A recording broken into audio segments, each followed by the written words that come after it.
6 minutes. 6 minutes. And we are live.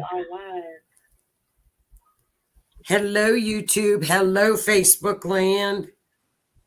And there's Christy. Hello. Hello, Facebook. Hello, YouTube.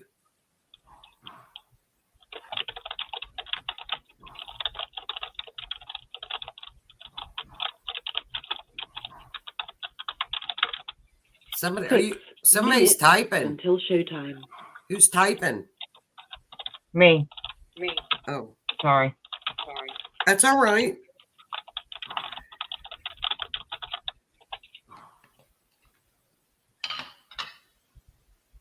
That's why. So you can see over in the comments the call-in number and the welcome.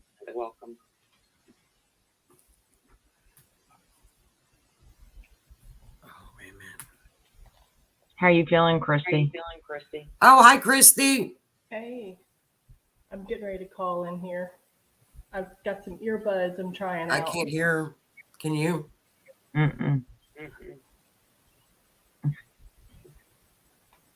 Can't hear you.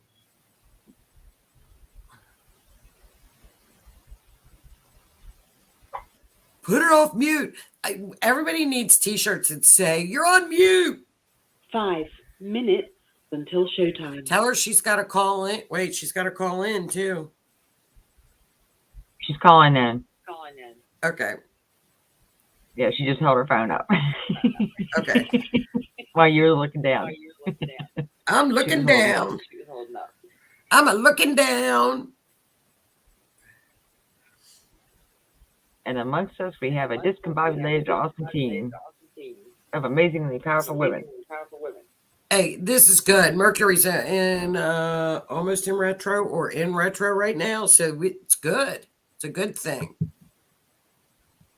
All right, are you talking, Christy?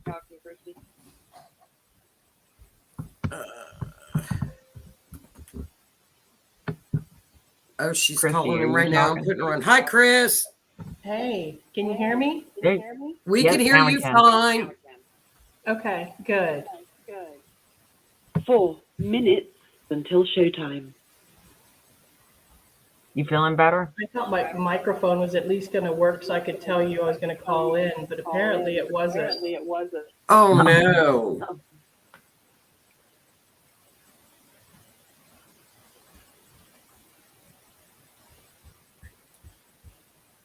But you can hear me now, right? Fine. Perfect. Okay, great. Perfect.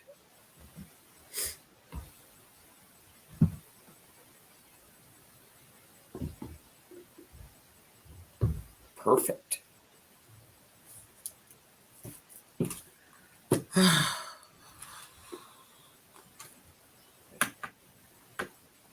Every time I start to talk, the blog talk lady will start talking. Sounds like Gladys. here she comes. 3 minutes until showtime. Thank you, Gladys. Thank you so very much. It's the blog talk lady. You know why I call them Lady Gladys? blog talk. It's from that Ellen DeGeneres show. Huh? I can't see the chat you were talking about, Sheri. Look up in the top right-hand corner of StreamYard and click on comments. Oh. And log out of Facebook. I'm not in there. Okay. Perfect. Yeah. I closed that all out. Bardstown is like such a beautiful little area. It's such a beautiful city. It's in between Louisville and Lexington. 2 minutes until showtime. It's absolutely lovely. It's like bourbon, like capital of the world, right? There's like five distilleries, but it's so quaint. It's Kentucky's second oldest city. Wow. It's beautiful. I did not know that. Too many mysteries. How far is this from you, Joe? 3 hours. Oh, that's not too bad. It's over by up on the map. See where Louisville is? You go down, and then it's over like down in between Lexington and Louisville. It's just beautiful. I noticed on the historic plaque that it was like a grant from Virginia. I thought I had some pictures. 1 minute until showtime.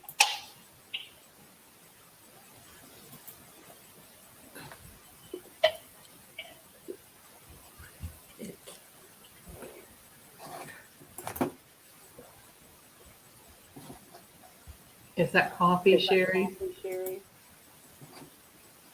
You mean my blood type? Yeah. No vermin. Just high octane.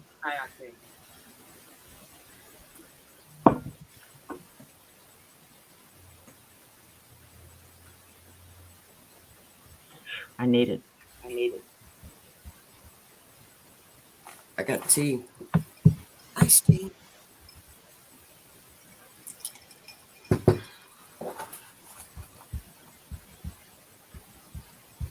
Your show will go live in 5 seconds. 4, 3, 2, 1. BlogTalk Radio.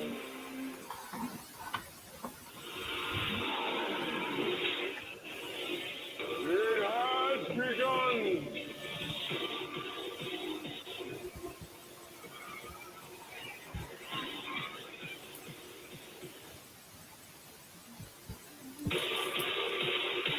It's showtime, folks!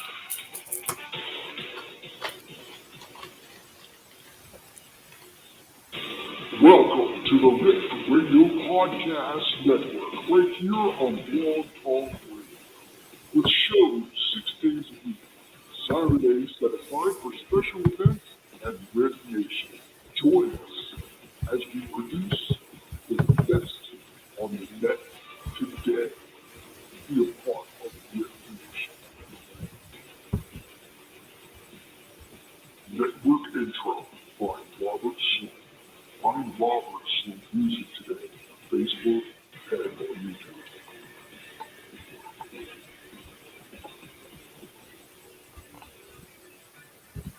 And now your featured show.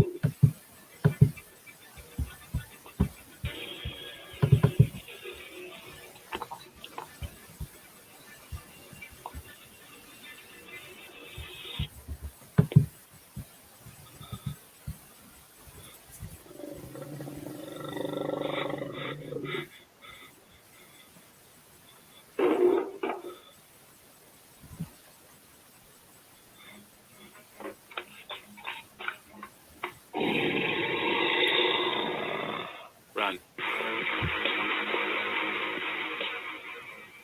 Come to Staunton, Virginia this fall to experience the creepiest place around. Take part in the Ghost of Staunton Tours, produced by Marty Siebel and the residents of Staunton. Ticket prices range from $8 to $13. Private group rates are available. Learn more and investigate the tales of Mary Baldwin from the Mary Baldwin College, the Old Western State Mental Asylum, and much more. For tour times, ticket prices, and dates, visit their website at www.ghostofstaunton.com or call 540-448-2743. Available tour dates are limited and filling up fast. Make sure to secure your reservations for this fall season. Get out of the house and become a part of history. The Ghost of Staunton Tours, only in Virginia's Shenandoah Valley. CDC guidelines are followed, and for questions, please visit www.ghostofstaunton.com or call 540-448-2743.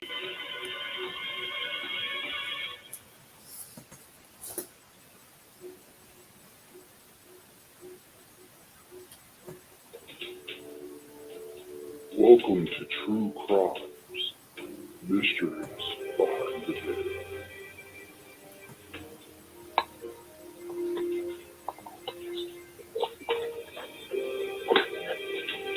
And now your host of the evening, Joni Templeton-Skinner, Christy Goins, and co-hosting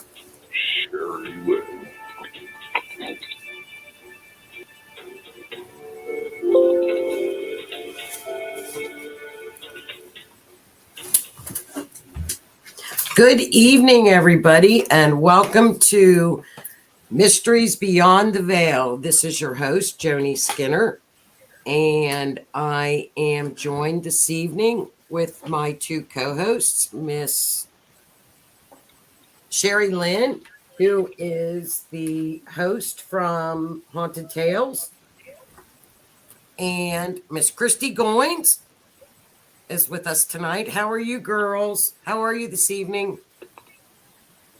Doing Hello. good.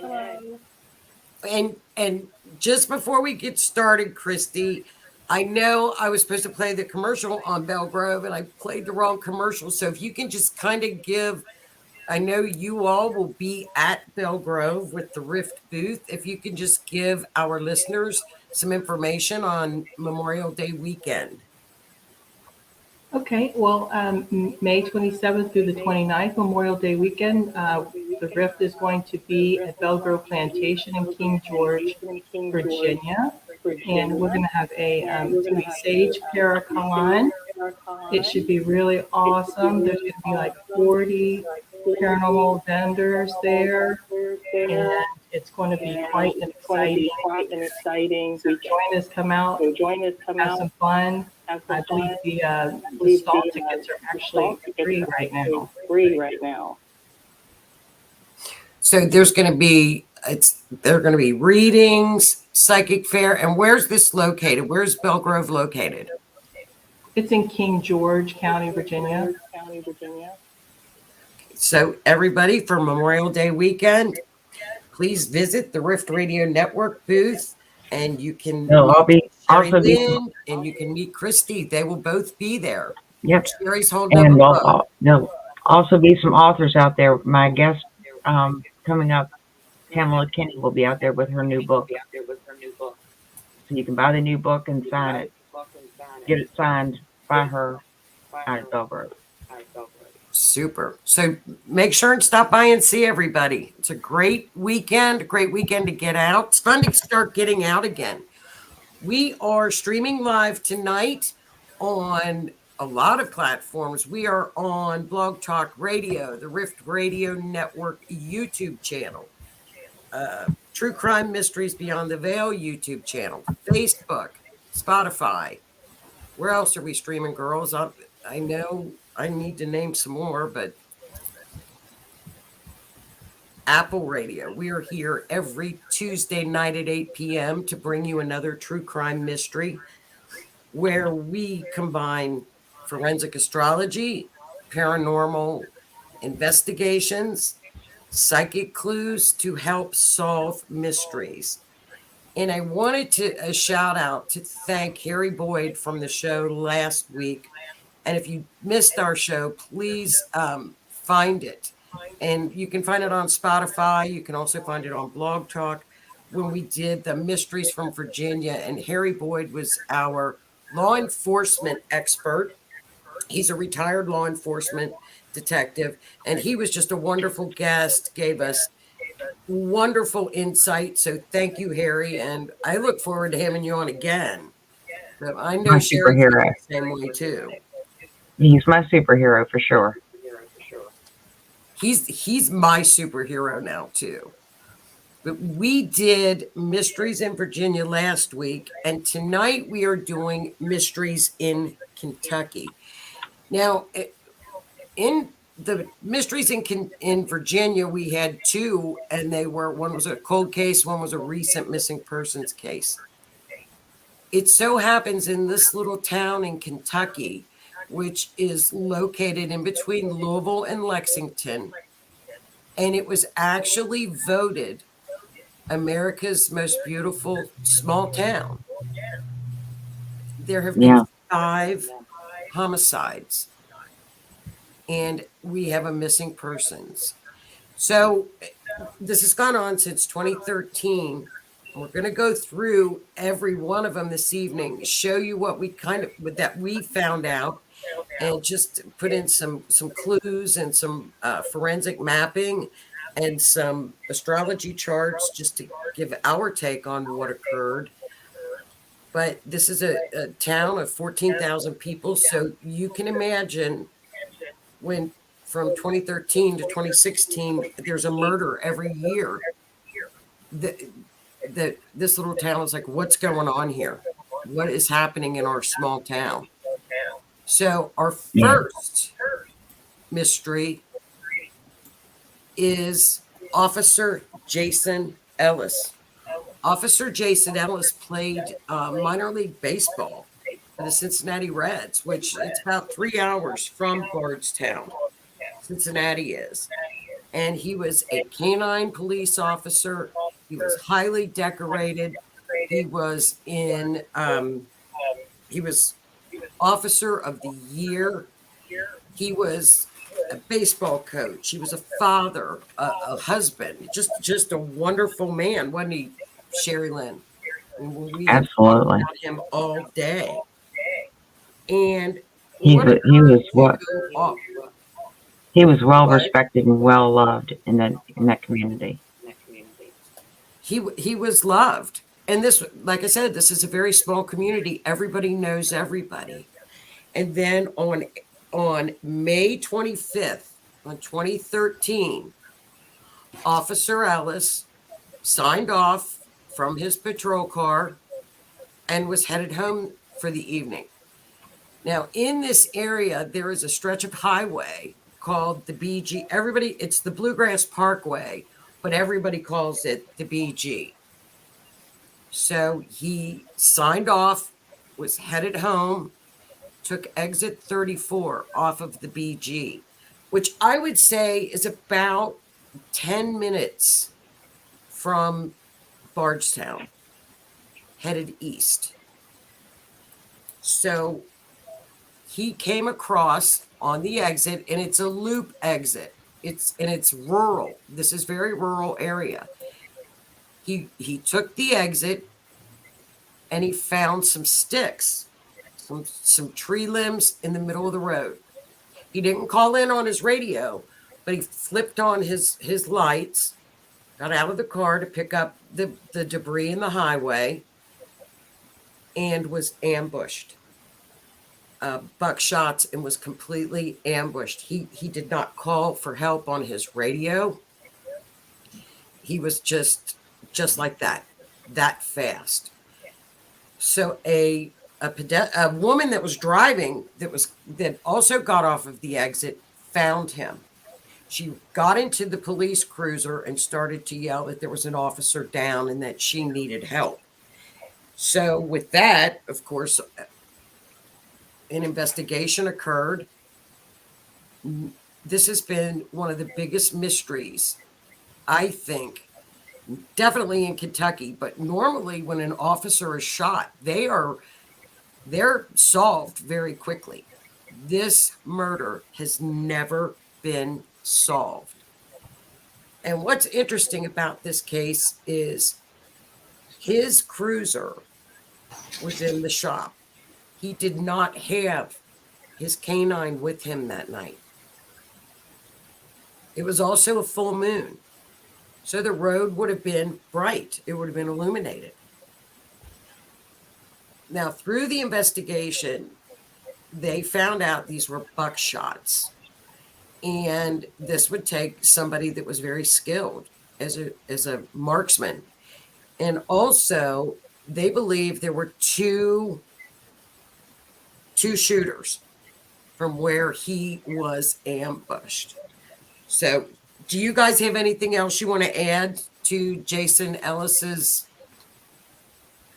murder? Well, I know it was said that there was also a distillery worker who had just gotten off of work who also stopped, and he actually called 911 while the lady was in the patrol car yelling "Officer down, officer down." And this gentleman that they said that it was the perfect ambush. That exit was blocked up by trees and foliage and whatever that was so big that it blocked and he got up and moved it. He didn't have his camera on, his body cam on, and he didn't have the dash cam on. He did still have his vest on, but he was shot up in the stomach, and that's what killed him. So Go ahead, hon. almost clear that somebody knew exactly when he was getting off from work, exactly what ramp he was going to be taking, and set this up because they said the foliage and whatnot that was in the way was not from that particular area. It was dumped. And I think what strikes me funny about this case is the fact that the dog was not in the vehicle as well. Because had the dog been, do you think the dog would have alerted him that, wait a minute, something's wrong? You know, if he would have felt somebody's presence around him. So the dog was not in the vehicle. Yep. They knew what time he was. Would have probably caught the person that shot him too. Mm-hmm. Very well could have. So, and also, you know, could this have been a drug homicide?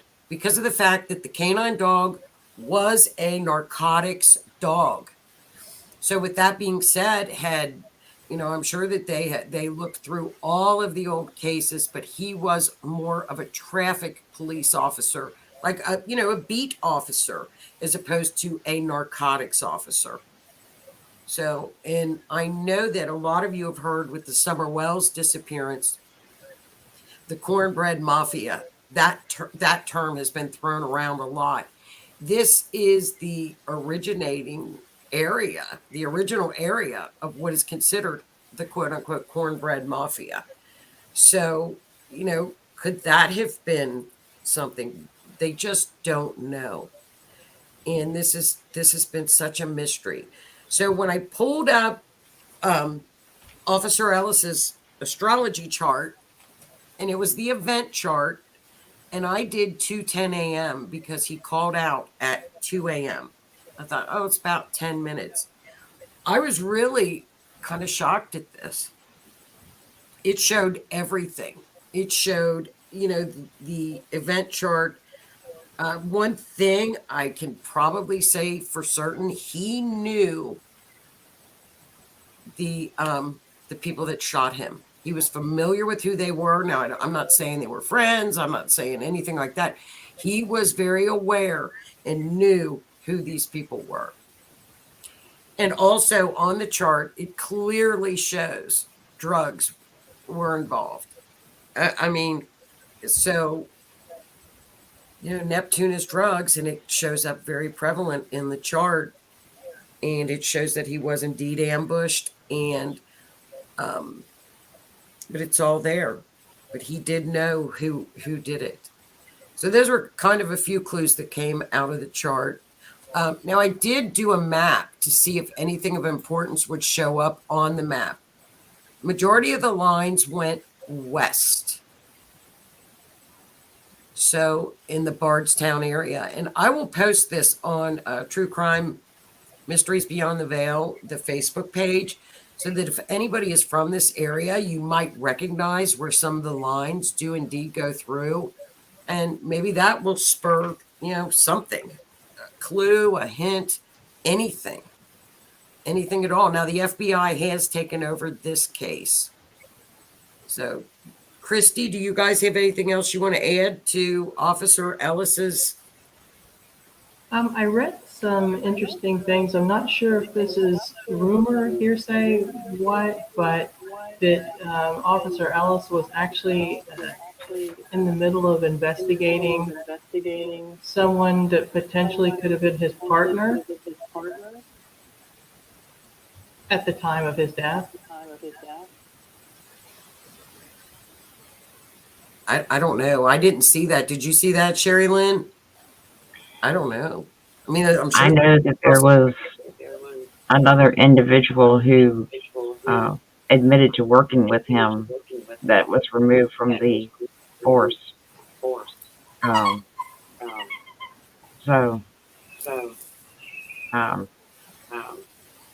wonder if they have partners. Do they? I don't know if they had partners or not. I'm not sure. Well, That's interesting. some of them work, state and local work together with K9. Well, I mean, with K9, it's usually the officer and the dog. But Right. um, Maybe at one point in the past. yeah, I mean, you've got local and state that will work together, and he was he had worked with, and I think we'd all be naive if we didn't admit that every force has got your they even portray it on TV, good cop, bad cop. And I think we've certainly seen in the news where there has been some law enforcement officers that go to the extreme, and others are more lenient, or others follow the straight and narrow. And Officer Ellis seemed like he was very much straight and narrow, very thorough officer. So with the knowing exactly when he was getting off from work, where he was going to be, knowing that he didn't have his dog with him, knowing that his equipment would have been turned off, certainly does make you think that it could possibly be something internal. Speculation. Yeah, But, maybe According to the chart, he knew the person, so it wouldn't surprise me. It wouldn't surprise me at all. So, but that's a shame. And if anybody has any information, I'll give the number at the end of the episode, because they're all basically the same phone number to call in tips. If you remember anything, know of anything of Officer Ellis's death, please call in your tips. So now we're getting to mystery number 2 in Bardstown. Now this one, I think, is more of a mystery than anything. So, we have a mother and daughter. We have Samantha and Kathy Netherland. And they lived on the outskirts of Bardstown, not far. And Kathy was an elementary teacher. Once again, everybody in the community knew and loved Kathy. And her daughter, Samantha, who was 16, she was getting ready to go to the prom. She was an outstanding student. I mean, so wonderful people. And Kathy had lost her husband 8 months prior to cancer, and Samantha had lost her daddy. Now, she had an older sister that was in college, but she was not home at the time. And on the evening of April 21st, 2014, Kathy and Samantha were brutally, and I mean brutally, murdered. And the only clue that they found was from the security cameras on, I think it was Bardstown Road, driving toward the BG, was a black Impala. And it's a 2014 black Impala. That's it. You can't see who's in the car, but that's the car of interest that they believe was at their home at the time of the murder. Now, this was not a murder. They did not take anything. Their purses were there. Their cell phones were there. Nothing was disturbed, but they were brutally murdered. And her daughter, Samantha, or Kathy's daughter, Samantha, who was 16, was beaten terribly. And they were stabbed, shot, and beaten. And the next day, Kathy did not report to work, so they went out to check on the girls, and they found them. There are absolutely no clues with this case, none whatsoever. There's a $50,000 reward, and if anybody knows anything on this case, please, any tip, no tip is too small. Do you guys have anything you want to add to this mystery? For the I just Netherlands? find it. Yeah. Go ahead, Christy. I was going to say, from what I have heard, they said the brutality of the crime would point to someone that knew them, but after speaking with everyone, having interviewed everybody, the police just cannot fathom that anybody would want to do this that knew them, because they didn't have any enemies. They were just, really good people. They're totally, Well, stumped. and this is down in the middle. This is country. This is not a big metropolis city. It's country. Yeah. Now, Everybody knows everybody. you'd say, well, it was random. How could that be random on that road? I don't Right. believe this homicide was random. No, this was too personal. And some other people, I mean, it could have been to potentially make a statement. What, I don't know, but that's been what some of the other people said.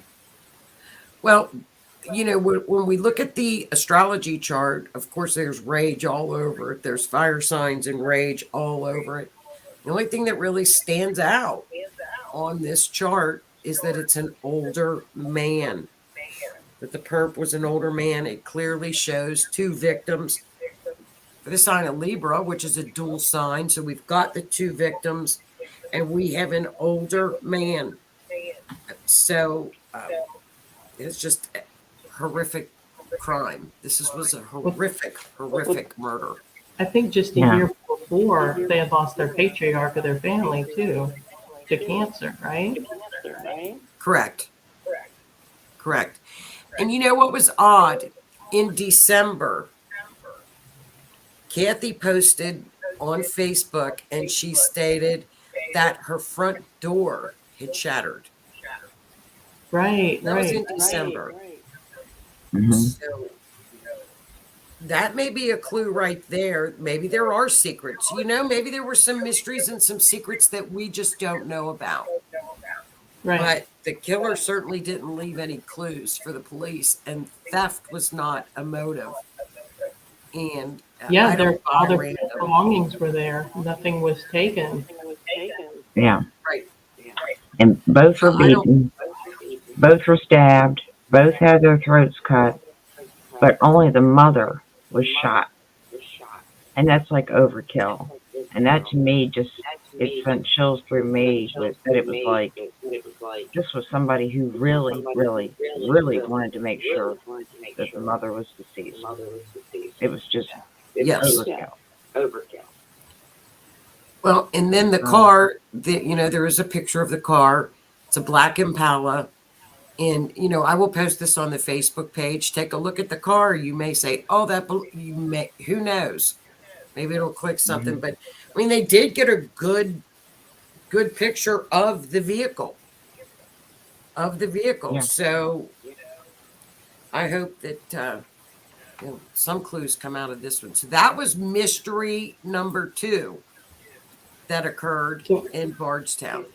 So by now you can imagine that this small area is kind of getting a little bit panicked. But then on 4th of July weekend in 2015, we have another mystery that occurs in Bardstown. So now we're on number 3. And we've got Crystal Rogers, who was a mother of 5 children. She was a single mother, 5 kids, lived in Bardstown, was on her own, and she was renting a house and became friendly with her landlord. She eventually started to date her landlord, and Crystal became pregnant and moved in with her landlord. And on 4th of July weekend, apparently they had a date night. She had taken her other 2 of her children to their father's house, And the last known picture of Crystal was on the security camera in their home, going into their home that evening on July 3rd weekend. That's the last known picture of Crystal. So Crystal's boyfriend stated that they went to his family farm, which is approximately 10 miles south. They have a date night. They fed the cows. And remember, and this weekend it was pouring down rain. It was saturated rain that weekend. He claims that he woke up the following morning. They went home after the date night. He woke up the following morning and she was gone. So he took the baby, the 2-year-old baby, and left. And he went out on that Saturday evening, which was 4th of July evening. He went to a dinner with friends. And by then, Crystal's mother and her daughter were trying to get in touch with Crystal, and they could not get in touch with Crystal. So they started to panic. Where is she? Where is she? So on Sunday morning, Crystal's mother ran into her boyfriend at the gas station, and she asked where Crystal was. And her mother stated that she was going to head up to the police station to report Crystal as being missing. And the boyfriend stated, well, it wasn't unusual for her to go spend the night at one of her friends, at her cousin's house. Maybe that's where she is. So, nothing. Do you want to add anything to her disappearance, girls? I just know that when he was interviewed by police and he said that, they had gone out to the family farm, but then she was going to go to this adult party, and he didn't want to get into that, so she left, and this date night thing that they had planned didn't work out that way. So he ended up staying back. And he made some comment about that this was something that was kind of happened often or frequently, but so he said she went out to the family farm, but then left and went to this other party that he wasn't his style or his thing. Well, and he also stated in an interview that he went to bed and she was playing a video game. He also stated that as well. Yeah, So she was playing on her phone before bed. Do what? He said she was playing a game on her phone when he went to bed. Correct. So he made apparently some inconsistent statements, Well, then on Sunday evening, Crystal's car was found on the BG, on the Bluegrass Parkway. The tire was flat. Crystal's phone and her purse and the keys were found locked inside of the vehicle. So, shady there, girls. How many of us, all of us, if the car breaks down or we have a flat tire, what comes with us? Purse, keys, and especially the phone. Nobody And she had leaves. AAA. She had AAA. She could have easily called AAA to come help her. Yeah, and I heard her mom say that she would never have stopped for a tire that was just low on air. They said that it wasn't actually flat, that she would have actually driven on the rims to avoid stopping on the side of the road. So I think that's kind of a telling thing. That's what her mom said. So I think that's interesting. Mm-hmm. And it was in the opposite direction of where this party was supposed to be. And that the tire was completely flat. I would be curious in knowing if the valve was pulled out of the tire. Yeah, Because that see, was I an read instant that flat. it wasn't completely flat, but it had a little bit of air left in it, so I don't know. Inconsistencies.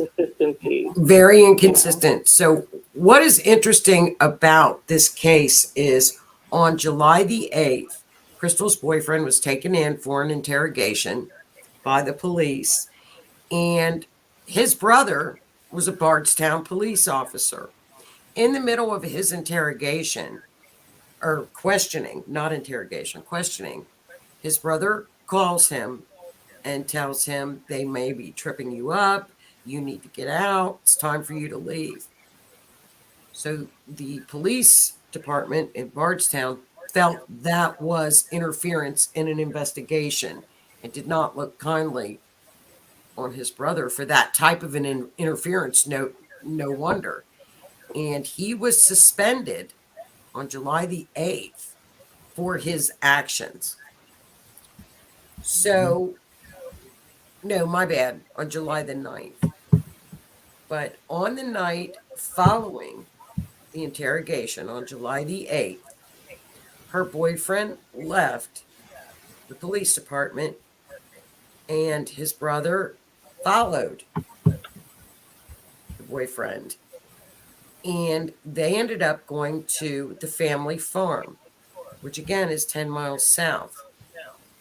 That was at 8 o'clock in the evening on the night of July the 8th. Now, this is the information that came out in subsequent police interviews. And they left together at 11 o'clock, 11:15 from the family farm.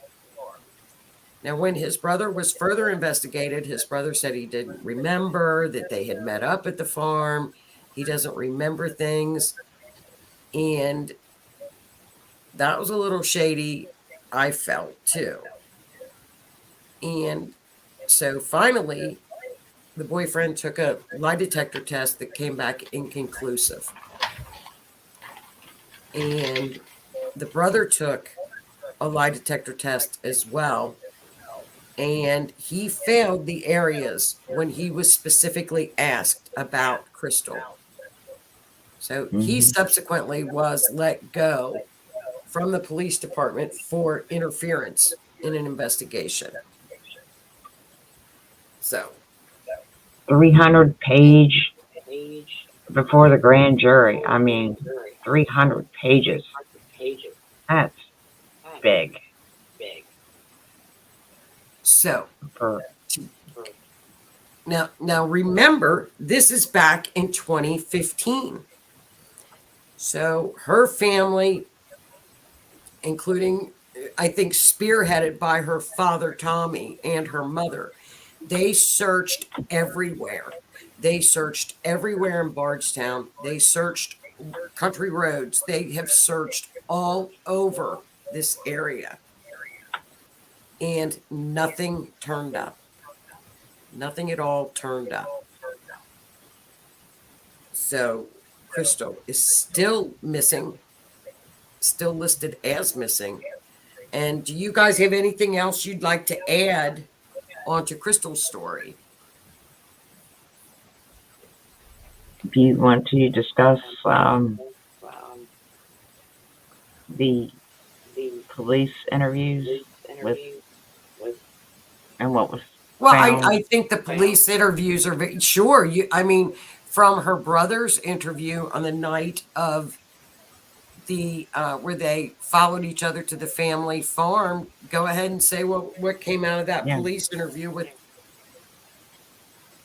The brother stated that he didn't recall seeing him and didn't recall following him down there, but yet the back of his patrol car there was a blanket that had bodily fluids and blood on it, and the back of his patrol car lit up luminol, showing blood in the trunk of the vehicle. And he claimed that he forgot to turn in the blanket into evidence at one point. Then he said there was no blanket.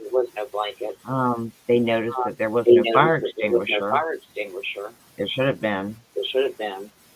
And he failed the lie detector test. And he also worked with who? None other than Officer Jason Ellis. Right. Now they were on the same shift together, in the same evening shift. Yeah. And the blanket, he stated in his interview, was he picked it up at the farm and didn't return it, and he completely denied that there were bodily fluids in it on the blanket. And the interviewer did, and it was an FBI interviewer, said it lit up like a Smurf. Because when you hit something with luminol and you hit it with the light, it turns blue, like a bright blue. And he denied that completely. And didn't he like emphatically say, well, it wasn't blood, like he knew? Which makes you wonder. What was it? That went on, and the searches were continuing. He is let go from the from the police department, and the investigation continues and continues while searches go on. Then in 2016, Crystal's father, and they are calling it an accident, died from a gunshot wound while he was out hunting with his grandson on his property. He passed away in November 2016. So that is also listed suspicious as well. So her father, who had mountains and mountains of evidence, and he said he would never give up looking for Crystal. So what an interesting twist on this case is the fact that the FBI, it really sat silent for about 3 years, 4 years. The FBI took over in 2020, and surprise, surprise, they came down and searched the brother's house, the boyfriend's house, and the family farm and they had warrants, nine warrants, I believe, and took out a lot of computer information, boxes of evidence. Then in August of 2021, they returned and dug up the driveway at the boyfriend's house. So that was in August of 2021, and they claimed that some items of interest were found in the driveway. So that's where the case is kind of in limbo now. Personally, I think we're just waiting for an indictment. That's what I think, but the police have come out and said that the boyfriend is indeed a person, a suspect. They've called him a suspect. So what's very interesting about this case is that after I heard on the interview from July the 8th, they arrived at the family farm at 8 o'clock, and they left the family farm at 11 p.m. that evening, I thought that's the timestamp I will use. Because number one, we don't know over 4th of July weekend if Crystal ever made it to the family farm. We don't know that. The last known shot of Crystal alive was walking into her home on a security camera. She was not seen any time after that. So we don't even know that Crystal made it out of her home. Yeah. Also, what's funny about that is the dogs did not hit around her car. She was never in the vehicle. They did not hit around her vehicle on the BG. Mm-hmm. Now, they hit when they got to the house, all the way down to the farm, they were hitting. But they didn't hit on the BG where her car was. And that was interesting, with her purse and her cell phone. So I used that July the 8th date. Surprisingly enough, and I don't even know why I should say surprisingly enough, because it doesn't surprise me anymore. Yeah. On the mapping, and I'm going to post this on Facebook, I used the family farm as the beginning point. The two planets in one of the lines identically went right through her house. And it wasn't a couple degrees over, it wasn't a couple feet over. It was an identical line through her house where she was living. So the family farm is the white pin at the bottom. Her home is the yellow pin at the top. So had somebody said, hey, we want to search, where would we look? That would be one of your areas of interest to search. And there's actually two lines that go up to her home. So that's definitely, I thought that was amazing. Pretty amazing stuff with forensic astrology. Yeah. And then we've got her daddy, who was also murdered. But do you Yeah, guys and want to add any more information to Crystal's case? Yeah, what I found interesting was they went back and he was a relatively expert hunter. I mean, he had his grandson with him, and they went out there and they found an area along the property line that had actually been cut, and it was like a sniper area.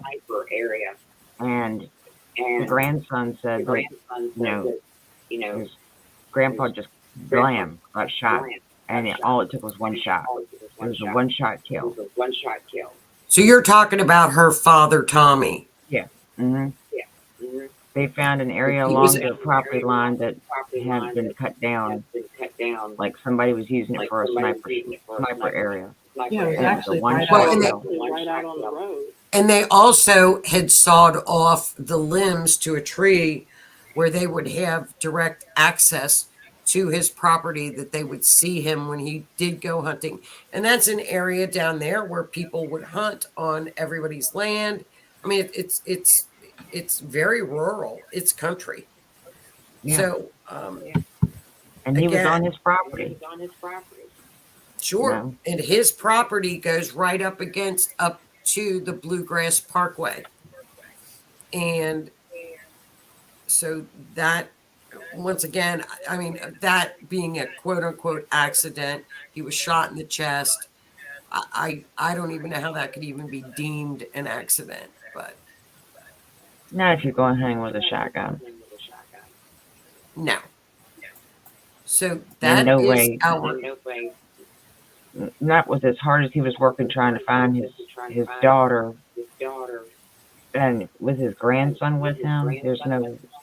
There's just I can't fathom him doing that in front of his grandson. no. and one of And there the were boxes, team members, mountains. Go ahead, Chris. one of the team members on Team Crystal had said she had spoken to Tommy, Crystal's dad, like a night or two before he went hunting, and he had actually told her he had some new information about Crystal's case, and she was asking about it, and he said, no, I'm not going to say anything over the phone because I don't know who's listening. And he'd also told his wife he thought he was being followed weeks prior to his death. So I think he was on to something, and they knew He it. was definitely onto something he was. But those are our mysteries in Bardstown with Officer Ellis, the Netherland family, and then we have Crystal's disappearance and Tommy Ballard. I mean, it's something else. And then wasn't it So if, a decade before Crystal that her mom's aunt was also murdered? That was actually 40 years prior, and it was Tommy's sister, and her name was Sister. Sheri. She went by Sheri. And ironically, her body was found not far from where they found Crystal's car on the BG. And what was interesting about that is one of the gals that was always out with the family, that was searching and helping the family search, stated that Crystal and her boyfriend were at Walmart and they had the baby with them. And the boyfriend asked Crystal's aunt details regarding her sister, which would have been Crystal's aunt, her disappearance, and wanted to know all of the details to the point that Crystal was embarrassed. And That's weird.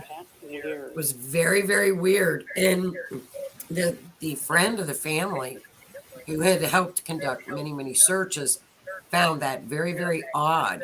And she had always said to Crystal's daddy, you need to go look where your sister was, where they found your sister. She just had a feeling about it, and she was always telling Tommy that you need to go look where your sister was. So that was very, very odd that had happened as well in Walmart of all places. Yeah, So he knew all the details. I think, honestly, we're going to see some indictments, especially when I saw this with the line up to the house. I really do. Something's going to happen. Something's going to break through these cases. I sure hope so. That and the fact that the cadaver dogs went and they followed a scent to a pile of dirt at one of the homes that her boyfriend owned, because he owned several somewhere local between 80 to 100 properties. But they followed a scent up to a pile of dirt, and it was a freshly paved driveway. And they lost the scent at the pile of the dirt. That's where they stopped. Well, as they started removing this freshly put driveway, that's when more forensic evidence, new evidence has popped up now.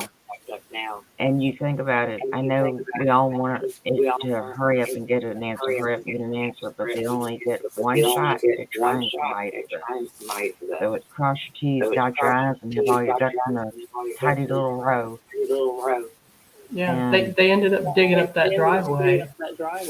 And right? the yard and That's where everything. they found those items. Yeah. And I don't think they're done That yet. was last year. That was last August in 2021 that they dug up his driveway. And she disappeared in 2015.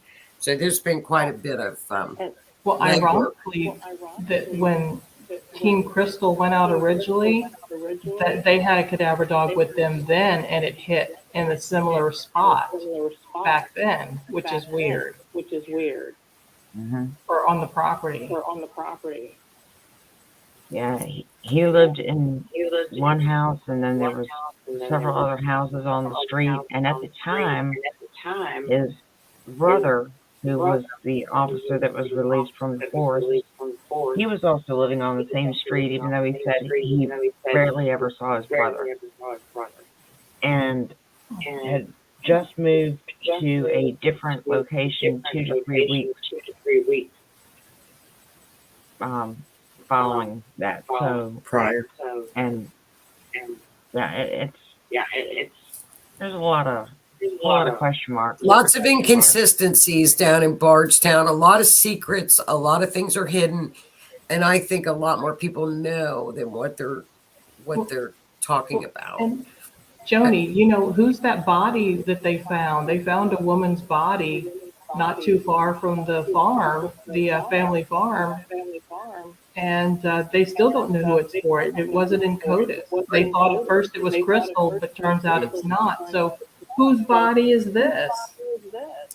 They don't know. She's unidentifiable. I mean, I'm sure they've checked with NamUs and everything, but she has not been identified. Yeah, they said, what was it? She was like 24 to 82. I'm like, that's a huge range, you know? But they know it's a female. 5'2" to 6 foot. Oh, okay. Right? 'Cause that's not big. That's helpful. Yeah. So hopefully then I wanted find to out who that is. Yeah, hopefully. And then I wanted to show everybody and talk about this briefly on what astrology actually can do. And like I said, it never ceases to amaze me.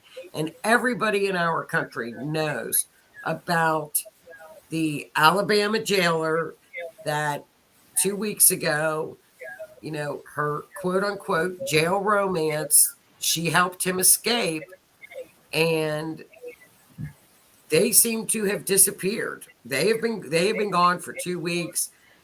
They found her car. They were from Alabama. Um, they found her car in off the side of the road in Tennessee. And then, sure enough, in Evansville, Indiana, a tipster saw them at a car wash and tipped it in and called law enforcement. Now, the boyfriend, her jailhouse boyfriend, was up for capital murder. He was not a nice man. She was a jailer. She was getting ready to retire. So, about a week ago, one of the girls in one of the forensic astrology groups I'm in did an event chart. And what was amazing about this event chart, now that it's passed, and they found her, they had a wreck last night, I guess it was 2 nights ago, that they had a high-speed chase, and the jailer shot herself in the head. He's been taken into custody, but she had died from her self-inflicted gunshot wound. When I saw the chart, and you can clearly see in the astrology, the police, that she would be caught on camera, the video camera, and the female goes right to Pluto, which I said to the girl, I said, I don't like that. I don't think she's going to make it. Which we all probably thought that because he was such a killer, but it was a self-inflicted gunshot wound.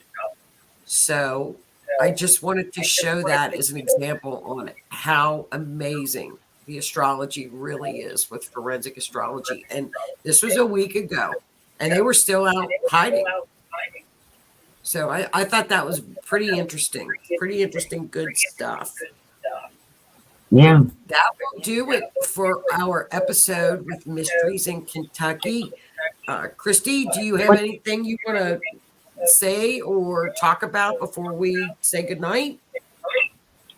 Are we doing clues or not? Oh, do you have some clues?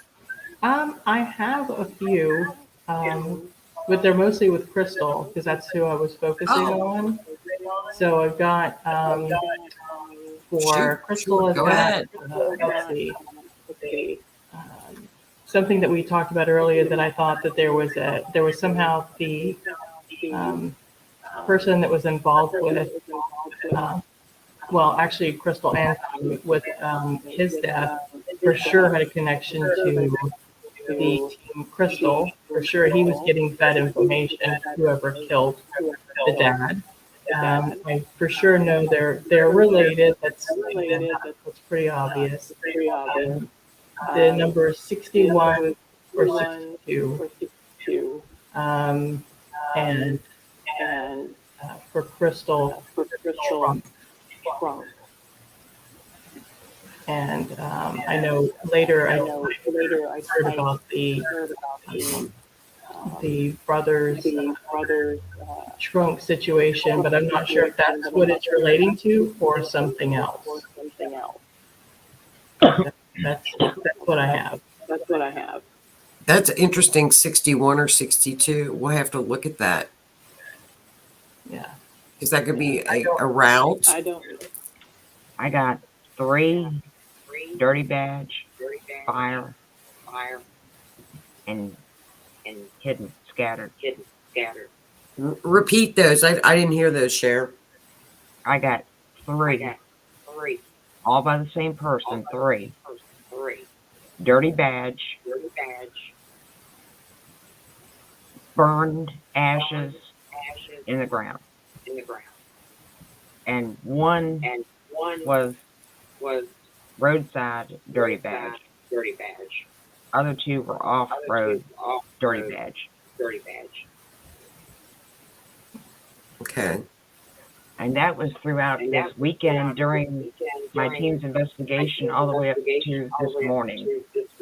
Fire, burnt ashes in the ground, and through this into this week. Roadside cop, dirty badge, and Interesting. the other two were off-road. 90 seconds. Well, girls, thank you. Those are interesting, and we hope What is that the number? these I are can share it on solved here for soon. anybody who has tips that may want to call in. Crystal share it Stanley here on $100,000 reward. All righty, girls. Well, everybody, thank you for tuning in. Have a great weekend. We will see everybody next Tuesday night for another episode of True Crime 60 Mysteries seconds. Beyond the Veil. So have a great evening. Thanks for tuning in, everybody. This has been the Rift Radio Podcast presentation. Catch all the shows throughout the week. Sunday, the Orion Effect. Monday, On a Tale from the Old Doctor Tale. Tuesday, True Crime, Mysteries Behind the Veil. And on Wednesdays at this time, evenings with Dr. Nick, with Saturdays set aside for special events. We think.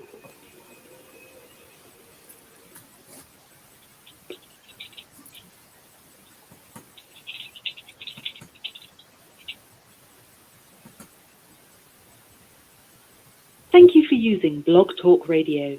Goodbye.